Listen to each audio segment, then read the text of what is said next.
네, 시장 참여자들이 실제로 바라보는 시장의 모습, 오늘은 오기석 렉스셰어즈 아시아 대표와 함께 알아봅니다. 안녕하십니까? 네, 안녕하십니까. 오기석입니다. 예, 대표님 주말 잘 보내셨습니까? 일단 지금 지난주에 S&P 500 지수 편입 변경 소식이 있었습니다. 어떤 내용이었습니까? 네, 이번 S&P 500 그 정기 편입 변경에서 나왔던 주요 뉴스가 그 이번에 로빈후드 마켓츠 그리고 앱러빈이 이제 신규 편입이 되고 그리고 이 종목들은 각각 시저스 엔터테인먼트하고 마켓 XX 홀딩스를 대체를 하게 되었습니다. 이번 변경이 지금 9월 22일부터 이제 거래 개시 전부터 적용이 되는데 워낙 최근에 이제 패시브 자금의 규모가 커짐에 따라서 해당 종목들 이제 유동성에도 지금 이제 수급에도 영향을 미칠 것이라고 보고 있고요. 로빈후드 같은 경우는 미국에서 굉장히 유명한 이제 개인 투자자들이 많이 사용하는 증권거래 앱이다라고 보시면 되고 최근에 주식뿐만 아니라 디지털 자산까지도 이제 거래하면서 많이 이제 각광을 받고 있고요. 앱 러빙 같은 경우는 모바일 광고 기술로 급성장한 이제 모바일 게임 제조 업체라고 이제 보시면 됩니다. 다만 이제 이번 일각에선 기대를 하고 있었던 비트코인 중심으로 재무 전략을 펼치는 마이크로 스트래티지 같은 경우는 이번에 높은 기대에도 불구하고 이제 편입을 실패했고 이로 인해서 지금 장외 거래에서 주가가 약 3% 정도 하락하면서 아쉬움을 좀 반영을 하고 있고요. 이번 변화를 그 총평해 보자면 핀테크 그리고 테크 기업의 위상이 S&P 500 안에서도 점점 더 강화되고 있다. 그리고 가상화폐 관련한 노출이 간접적으로 더 늘어날 가능성이 있다라고 평가할 수 있을 것 같습니다. S&P 500 종목 저희가 이 포트폴리오 변화, 이 종목 편입 변화까지는 팩트로 살펴봤고, 그럼 이 내용들이 시장에 어떤 영향을 미칠지를 여쭤봐야겠습니다. 네, 특히 S&P 500에 편입이 되면 편입된 기업들에게 이제 커다란 상징성이 있다라고 이제 얘기할 수 있는데 뭐 미국 경제를 대표하는 500대 기업으로 평가받는 것이기 때문에 시장의 신뢰도가 굉장히 높아진다라고 볼 수 있고요. 그리고 지금 S&P 500 같은 경우는 이제 현재 뭐 13조 달러 규모의 패시브 펀드, 뭐 ETF와 인덱스 펀드가 추종하는 지수입니다. 그렇기 때문에 신규 편입 종목 같은 경우는 편입됐을 때 매수 물량으로 주가가 단기적으로 상승하는 그런 지수 효과를 노릴 수가 있고요.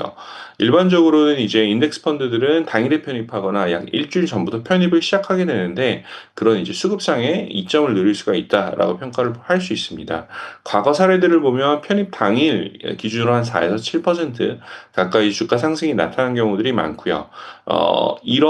이러한 그 영향으로 인해서 이번에 로빈후드하고 엠러비 같은 경우도 발표 직후 장외 거래에서 약 7% 가까이 상승을 했습니다. 특히 이제 로빈후드 같은 경우는 시가총액이 상대적으로 작기 때문에 이러한 이제 자금 유입이 주가에 큰 영향을 줄 가능성이 있다라고 평가할 수 있고 이번에 제외된 종목들 시저스 엔터테인먼트 그리고 마켓 액세스 같은 경우는 그 반대의 영향을 이제 겪을 가능성이 있다라고 볼 수 있을 것 같습니다.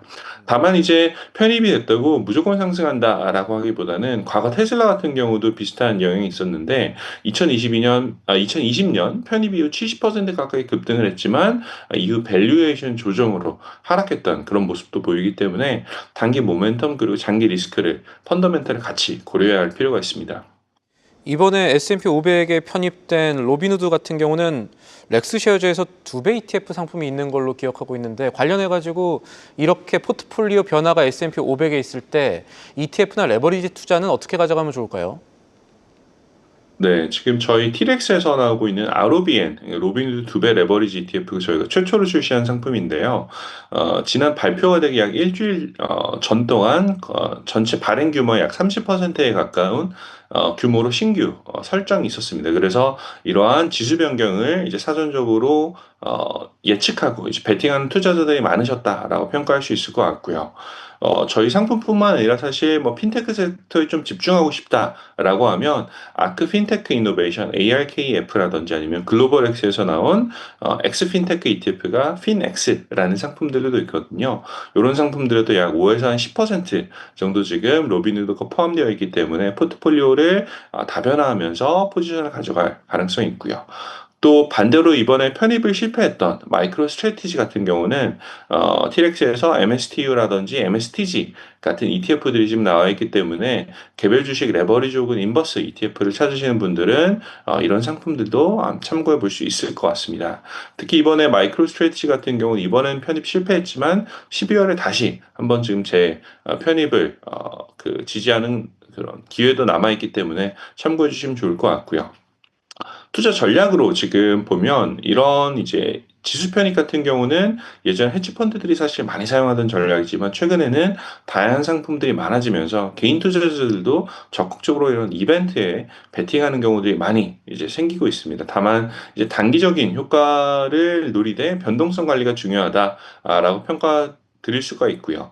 가장 최근에 사실 편입됐던 주요 종목 중에 하나가 코인베이스가 있는데 편입 직후 25% 가까이 상승했지만 한 달 뒤에는 3.5% 하락을 했습니다. 그래서 결국 지수 편입 같은 경우는 단기적인 수급상의 이점을 주지만 장기적으로는 기업의 펀더멘탈이 더 중요하다라는 하나의 예시가 될 수 있을 것 같기 때문에 이런 부분들 주의하시면서 투자하시면 좋을 것 같습니다. 알겠습니다. 오늘 말씀은 여기까지 듣죠. 지금까지 도움 말씀의 오기석 렉스셰어즈 아시아 대표였습니다. 감사합니다. 감사합니다. 계속해서 다양한 경제 이슈를 알고 싶다면 구독과 좋아요, 알림 설정 부탁드립니다. AI 캐스터 권미정이었습니다.